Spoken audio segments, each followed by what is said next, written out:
right, well, hi, first and foremost. Really nice to meet you officially, even though it's virtually. But Yeah, hey ho, it's so strange chatting to people online and then see faces after a little while.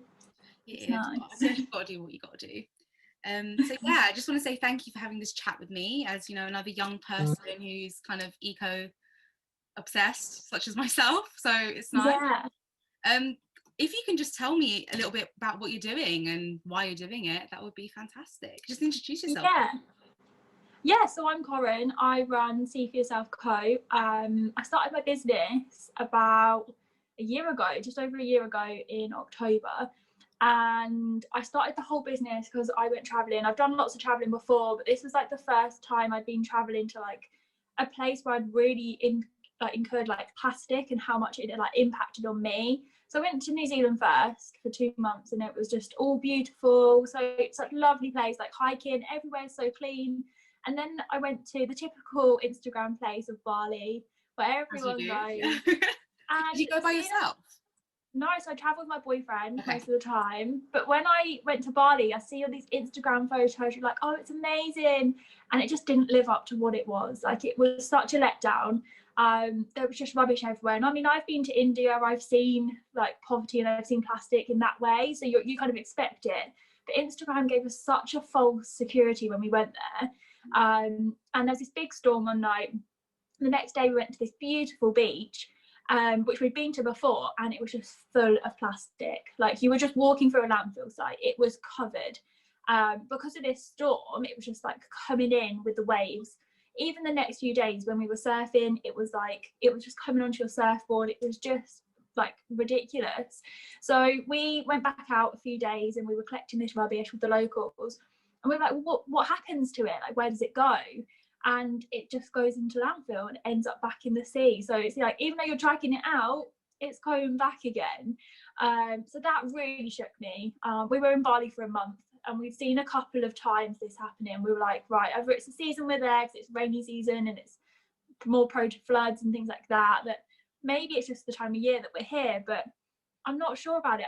Everything we read, like all the packaging, was all from Indonesian countries. So it was all the plastic from that area. There was nothing European or American or anything like that. It was all the plastic was from that area, which was good because it was being contained. It wasn't flowing kind of a long area. So I got home, and I mean, I work full time, and I was like, no, like, this is really bugging me. Like, what can I do? And I set up a business back in October 2019 where I sell bamboo products online, trying to make an alternative for the plastic that we are putting out into the world. So I started off with bamboo cutlery, and they come in a cute little cotton pouch. They look brilliant. And then I moved on to toothbrushes, and hopefully this year I can bring out far, far more. And there's a lot of people like me, like we are just making our small world, like our small part of the world, that a little bit better. We're not trying to change massive campaigns and stuff. We're just trying to get heard. And I think we are, because a campaign was put out not long ago, and plastic cutlery is hopefully going to be banned by the end of this year. Like, they've said it should be banned. We should stop plastic cutlery. Straws have already been banned, but it's the cutlery that hopefully will be banned too. So yeah, that's like a nutshell of what we've been up to. We run campaigns all the time, as in me. It's just me behind this platform. You've got your Stop Plastic campaign, right? Yeah, so we I started this back in June time in lockdown, and I was going on walks with my mum. We were just picking up plastic on our own, and I was like, no, let's get people involved. Like, people were sat at home, not doing much. They're like, they need something to keep us going. So I had this crazy dream that we were going to walk the distance around the world collecting plastic. Obviously, we can't walk the distance myself, Yeah, so wow. it has to be virtual. So the virtual side of things was that, okay, I'll get my Instagram following to go and do it with me. They'll record how far they go, then we can record how far we'll walk around the world. So we've just hit around 700 miles, which I think is incredible. Yeah. There's still the whole campaign is around 24,901 miles. So we've still got 24,000 to go. But we've still got to keep pushing with it, and we've had so many people involved all around the world. It's just incredible. It is. I mean, I was going to ask, it seems that a lot of young people are aware that kind of the health of our planet isn't in the best state, but they don't really get involved, not to this extent anyway. And I was going to ask, do you think that we need to start kind of smaller, like a smaller scale, and introduce these opportunities to younger people just to get them in the right direction? Or how do you think we kind of recruit younger people into caring, really? Because yeah, a lot of them I don't. definitely think that. I think there's a lot out there for like the preschool age. There's a lot of talks and stuff that come into school. It's the secondary school age that's starting to become aware as well. But it's when you get to like leaving school into adulthood, and then you're kind of like money conscious, you're budgeting, you can't really go to these zero waste shops because it's way more expensive. You just want to go out and live life. It's that group of people that I'm trying to target. Is that traveling kind of age, that we want to go out and see the world, but we also want to make sure we're doing it in the right way. And no one's perfect, and I think that's what I get across on my platform is I'm happy to eat a chocolate bar that comes in a packet, because I can't change everything that I do, but I can then figure out, okay, how do I recycle this? Do I put it into an eco brick? Do I end up recycling it? Like, what can I do about it? But I'm still going to eat that chocolate bar if I want to, but because you have to be real.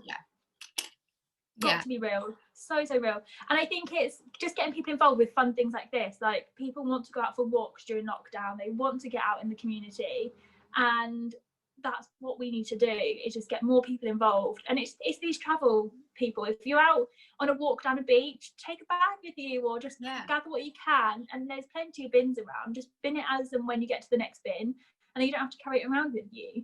It's quite simple, really. Yeah, no, it is. It's being creative and just doing it, I suppose. Yeah. And it's like-minded people being involved, and everyone wanting to be involved as well. I get people messaging me all the time, like, I want to start a business, or I want to do this, and it's like, well, what's the core? Like, what are you really doing? Like, are you just setting up a business to make money, or are you setting up business because of something like the planet? And that's what the real meaning behind it is you've got to look at the bigger picture. And people are making changes away from plastic by using my products, which blows my mind every single day that someone you're honestly your company, and I've had a look, and it's just everything's so beautiful and just so simple but great. And I think you should be really proud of what you've achieved so far, honestly. And you are making that change, and it's really great. So you should be proud. It's so bizarre. Like, I mean, I just went to the post office and posted some more cutlery, and it's just gone around the world. I'm like, okay, like today I'm maybe posting to Somerset, but I'm also posting to like LA.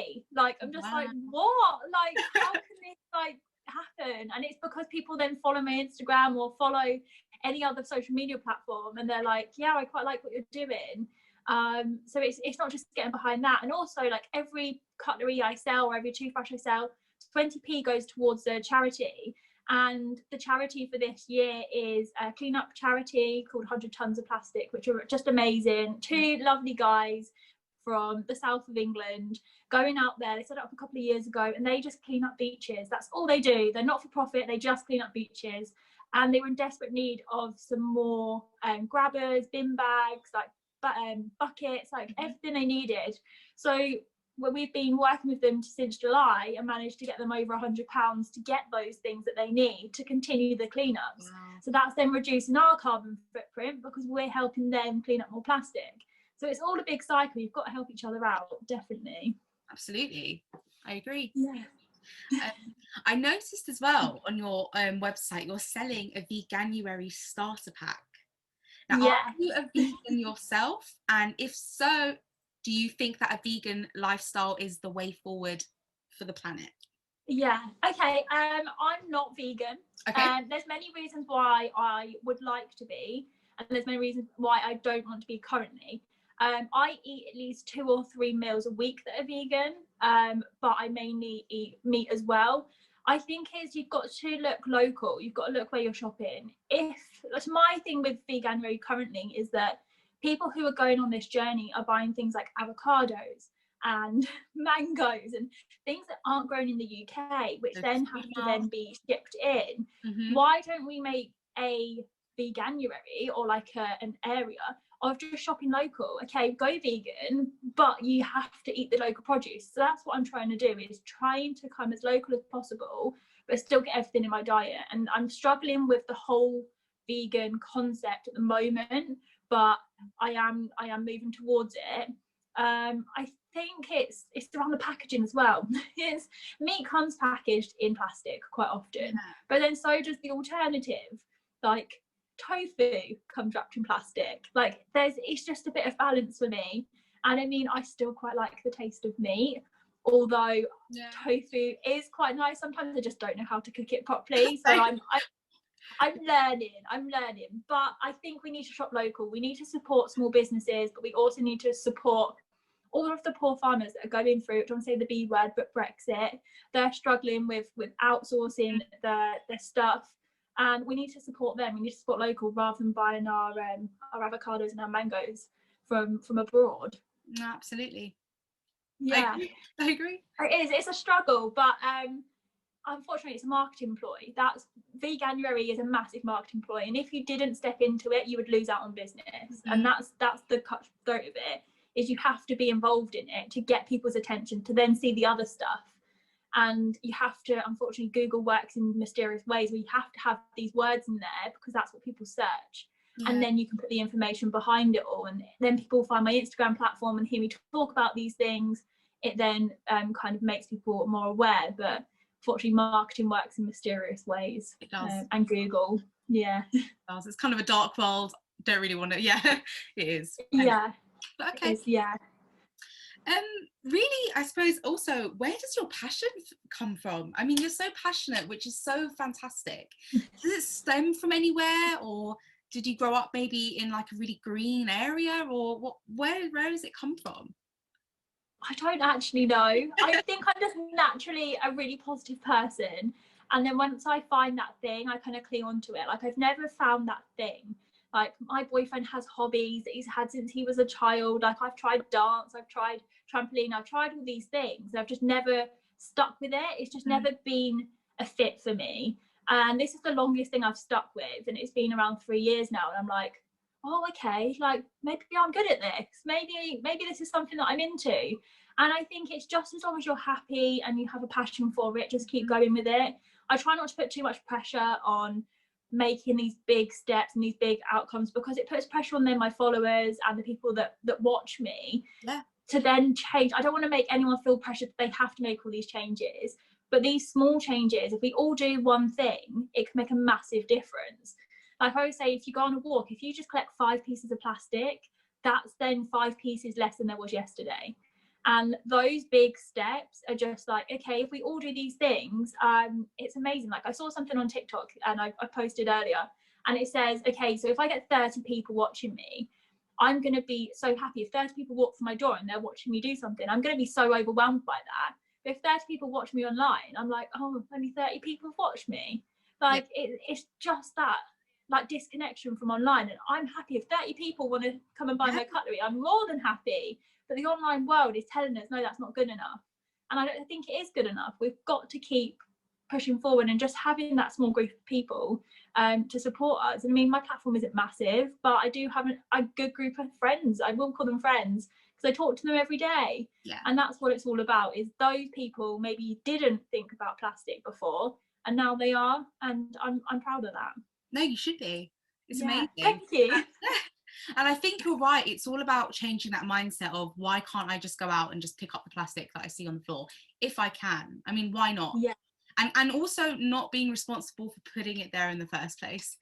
Definitely. I've been in a situation where, you know, I'm driving and some, like, the person next to me has thrown out, you know, their plastic onto the road, and I've gone, why have you done that? Could you just wait until we got to a bin? And they said, oh, but there are cleaners for that.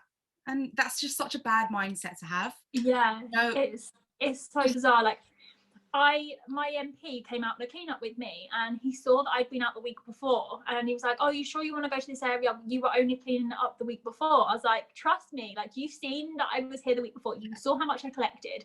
I now want to take you to the same spot, and we want to see how much has collected in that time. And I checked him out, and he was so shocked by the amount of plastic. This is a woodland area, by the way. So, like, no one should be dropping litter in woodland areas at all. And there's bins, and it's a very, very, very good area. And he was shocked. And then we found it through some more of the bushes, and we found some plastic as well. And there was a sweet packet, and I said, look at the expiry date on the back of the packet, and I'll bet it's at least 5 years old, because it looks new, but I said at least 5 years old. And it was 2005, and he was just shocked. It looked like it was new, like it didn't look like it decayed at all. And I was like, that's probably been floating around since 2005. The chance of someone keeping that and then letting it go is very, very slim. And he was shocked. He was so shocked. And he's actually said, if we reach this this milestone in the cleanup, if we can get the noise and we can get the people involved and reach our goal, then he will bring it to Parliament at some point, which I'm so impressed by. Like, if we can do this, it doesn't matter how long it takes, we've still done it. Then I'm happy to get him involved again, and hopefully we can bring some light to plastic and stuff. Because my biggest concern at the minute with plastic and the government and everything is that our facilities aren't there to support our recycling. You probably recycle completely different to how I recycle, because your bins will take different things from my bins. There's no I unity. can't recycle glass. Can you recycle glass where you live? No. See, no. You can't recycle glass. I can recycle food, but the next town down the road can't recycle food. Yeah. But they can recycle glass. So it's like a complete to and fro. It's like it's not universal across the whole of the UK. Yeah. And the reason for that is because most of our recycling centres aren't public. They are actually owned by private companies. And that's why it is recycled in different ways, because people get different amounts of money for what they recycle. And we need to kind of make it uniform, but like, this is what we can recycle across the board. And it's the same with plastics. Like, there's so many different types of plastics, like so many. And some places can recycle them, like carrier bags. I can't recycle carrier bags in my bin, but a few towns away, they can recycle carrier bags in their bin. Crazy. And it's just bizarre. It's just, no wonder people are confused. No wonder people are scared by the recycling system. They're overwhelmed. I think a lot of people are overwhelmed, and it becomes all a bit of a faff, and people just think, I'm going to put everything in the black bin, and that's it. Yeah. I think if there was maybe a bit more education out there on the different types of plastic, and I mean, I'm pretty sure I got that in school, but can I remember it now? I don't know. Food technology, we've had to look at the back of packaging, what was in it, the ingredients, the packaging it was in. I think that's the only time I looked at it, and maybe science. But things have changed since then. There are so many different types of plastic. Things are being changed in the way that they recycle them, because certain plastics couldn't be recycled before, and now they're packaging it as something that can be recycled. So say if you had like a bread bag, a lot of times that couldn't be recycled, but now it says maybe recycled, or like various recycling. Mm-hmm. And then it's like, well, I'm confused. Can I recycle it personally, or do I have to take it somewhere for it to be recycled? It's just so complicated that people just get scared. And like you said, put it in the black bin because it's a safe place to put it. You don't get it wrong. You put it in there. And places like Cornwall, if you put anything in your bin, in your recycling bin that shouldn't be there, you can get a fine, and they won't take your bin. They'll leave it, and they just won't take it. And that can be scary. People are like, well, if I put a glass bottle in there and it's not supposed to be there, are they going to take my rubbish? Like, it's scary, but it could be the right move if they're educated properly. Yeah, it's a big debate across the kind of the plastic world. Yeah. Often you just don't really know how best to go ahead and sort it out, I suppose. I mean, whose responsibility is it as well? Is it the government's? Is it businesses' responsibility? Is it the school's responsibility? I think it's everyone's. Everyone's blaming everyone. No one wants to take the responsibility. I think that's it. It's really, really difficult. It is really difficult, and it's self-education. And if you're not passionate about it, you'll just leave it. You'll just put it in the black bin because that's what you're used to. Yeah, it's scary. It is. It's very, very scary. But all of the packaging on my products, so everything is recyclable, right down to, so it comes in a plastic, not plastic, it comes in a paper, cardboard, craft paper packaging. Then inside is an old craft paper envelope that I then print all of my labels on, so that's all in there. And then you've got the a stamp on the front which has my logo on it, so that stamp is completely fine to be composted. Then you've got the craft tape, so that's like paper tape rather than plastic tape. That can be recycled. And then the actual cutlery or toothbrush themselves can be recycled as well, because they're just wood. And then you've got the pouches that are cotton, which you can reuse for many different things, like makeup brushes to pencil cases, like everything. Which is, and the bamboo that you use, is that like sustainably sourced? Yeah, so the bamboo, I can't remember the exact name because I can never pronounce it, but if I write it down, I know it. It's the bamboo that the pandas will not eat. The pandas don't eat this type of bamboo. It grows so quickly. I mean, it can grow between a foot to a meter in a day. Like, it grows quickly. Like, I mean, like the shoots, of course, like not the massive tree. But yeah, it grows really, really quickly. So it's sustainable. And unlike a tree, so if you cut down a tree, obviously you kill the roots, it dies. If you cut back bamboo, the roots stay in the ground and it just sprouts again. So it's like you're constantly like just trimming it, basically. It's the same plant, it just regrows, which is sustainable as it is. And we're not hurting the pandas because they don't eat it, which is perfect. And then the factory that I work with, they use all the offcuts for different things. Like they really do minimize all of the waste that they use. And then they ship them over to me by boat, so that it takes a little while longer, but then it's better than air freight. Which, like, you've got to do what you can, and then we offset all of the carbon footprint by the cleanups and reducing the plastic out of the oceans and out of the rivers and our landscape. So yeah, like it's like a big churning, but you've got to be aware of like how things are sourced, how you can then take that back out of the community. And yeah, it is a hard process, and a lot of businesses are kind of struggling with this, like footprint and eco, and it's really, really difficult to kind of know what the right thing to do is. But I think anything's better than nothing. Like, don't shy away from it. You've got to get involved. No, I agree. Yeah. Well done. Really well done. It's just so great. It's so inspiring. Well, I really just have one more question. Yeah. What is your vision? Like, what do you hope to achieve? I mean, you've achieved so much, but is there like an end goal, or what's kind of next for you, I should say? Yeah, if you asked me this about 3-4 months ago, I would have said there wasn't a goal, but I think I've had a lot of time to reflect. We've had lockdown, we've had everything else going on, but I'm like, okay, where do I want this to take it? Because it's been a year now, and my massive goal would be to run, like, I really love traveling, so I'd love to run a project abroad or oversee projects abroad. So back in September, I was lucky enough to be one of those that could escape the UK for a little while because I was working in Greece. So I went and worked on a turtle conservation for 2 weeks, unpaid. So you have to pay to go. You pay for your flights, you pay for the equipment and stuff. So you pay like a fee to be there. And I was there for 2 weeks, and we helped the baby turtles out of the nest and to the sea. And you have to do lots of like measurements and recording, and you're up at 6 a.m. and you don't finish. Like, you have like the middle of the day off because that's the hottest season, and then you're back on it again till like dusk, or you sleep on the beaches. And I'd love to run a project like that.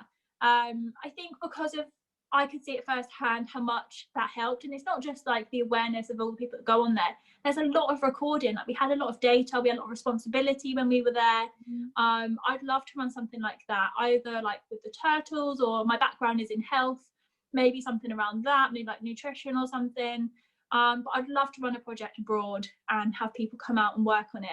And to live abroad would be amazing. I mean, that would be the dream. Have you ever lived abroad? No, so my longest trip abroad was New Zealand, 2 months in the back of a van. I lived basically in a car for 2 months. So I'd love to live abroad.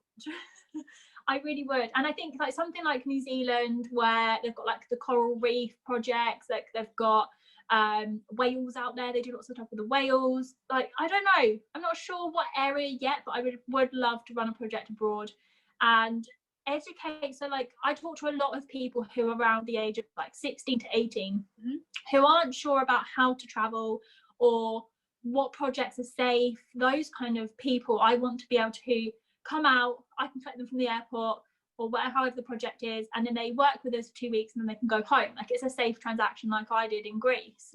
And something like that would be amazing, but I'm not sure yet what that's going to look like. We'll have to see what COVID, once that's moved out the way, see what it all brings. But yeah, definitely putting feelers out there if there's anyone out there who wants to work with me. Come Oh, it sounds like join such me. a good idea. Seriously. I mean, I guess it'll take a lot of planning, but so does anything really. I mean, Yeah, it sounds and fantastic. things like this, they take a lot of planning. Like the business took a lot of work to take off the ground, but it doesn't feel like work. Like work feels like work. This doesn't feel like work. This feels like a hobby and it feels like fun. And that's what people say is like, you really enjoy it if it's a hobby and just keep going with it. But yeah, I do still have a full-time job at the side of this, so I still am quite busy, but hopefully one day this will be my full-time position, maybe. Yeah, I The don't dream. not. Yeah. Well, seriously, all the best. I mean, it's so inspiring and I'm very happy for you. And yeah, it's great. So Thank you so much. Up. Yeah. Keep it up. It's so scary kind of like putting yourself out there and kind of talking about the future, but yeah, it's definitely worthwhile. And if anyone kind of watching this wants to be involved in business, then definitely like message me. Like I'm more than happy to share some of the stuff I've learned along the way, because that's how businesses take off, is small businesses help each other. So yeah, definitely So get your website is SeaForYourself.com, but sea as in the ocean, the right? ocean. Yeah, SeaForYourselfCo.com. Okay. Yeah. Cool. That's everyone out there watching.